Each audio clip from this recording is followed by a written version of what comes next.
China has lots of wars. Food delivery wars, e-commerce wars, fitness platform wars. You hear about them constantly.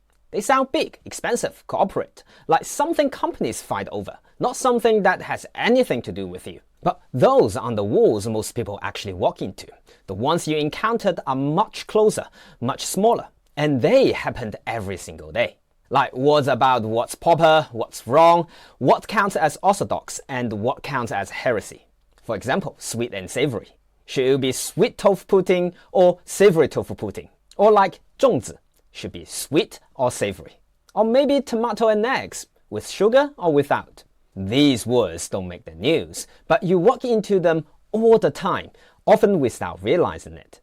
So let's say you are at work. You are eating tofu pudding at your desk. It's sweet.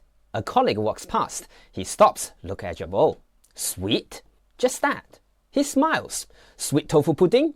That's a heresy. You laughed. Then someone else, no, tofu should be sweet. Savory is the real heresy. Another voice appears. You both are wrong. It should be spicy. People laugh, voices overlapped. For the moment, it's loud, playful, and ridiculous. And then it fades. Everyone goes back to work. On the surface, it looks like nothing. Just a bit of banter. Just a casual moment. But underneath, something opened. Very briefly. This is where many learners misread what just happened. This wasn't an argument. No one cares who was right. Sweet is fine, savory is fine, spicy is fine. That was never the true issue. What mattered was simpler than that. Did you step in or did you stay outside? Think about two versions of that moment. In the first version, he says, sweet? You say, yeah. Or you nod, or you smile. Then the moment ends.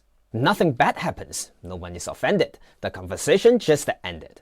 In the second version, you answer differently. Not perfectly, not cleverly, just openly. For example, you can say, 我就喜欢甜的.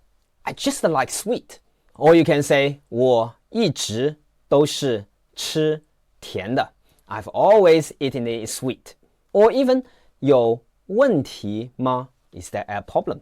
That's all it takes. Now there's the energy. Someone reacts, someone disagrees, someone exaggerates how offended they are. You are in it now. Not because your Chinese was good, but because you choose to engage. And that's the difference.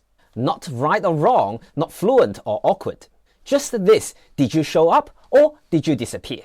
These moments aren't about food. They are about participation. Are you willing to talk about what they are talking about? Are you willing to step into the moment while it's still warm? This is where many learners hesitate. Not because they don't know the words, but because they are busy checking themselves. Is my pronunciation alright? Is this correct? Is now the right time? And while you are thinking, the moment moves on. Not out of judgment, not out of impatience, just because casual conversations doesn't wait. Simple responses can end conversations, like yes, or or not because they are wrong, but because they didn't invite anything back. This isn't about being polite or rude, it's about whether you want to participate. If you don't want to engage, that's fine, then this video isn't for you. But if you do, this is the shift. At first, staying quiet feels safe. You are new, you are unsure. But over time, silence becomes a habit. Later, when you want to speak, it feels harder. Not because you are not allowed it, but because the rhythm has already moved on. You are still there, still included, just slightly out of sync. These sweet versus savory moments are everywhere.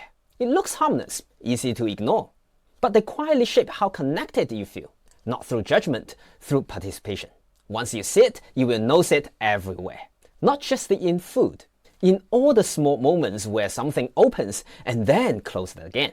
Now, I stand for sweet tofu pudding, savory 粽子, and sugar in tomato and eggs. What about you?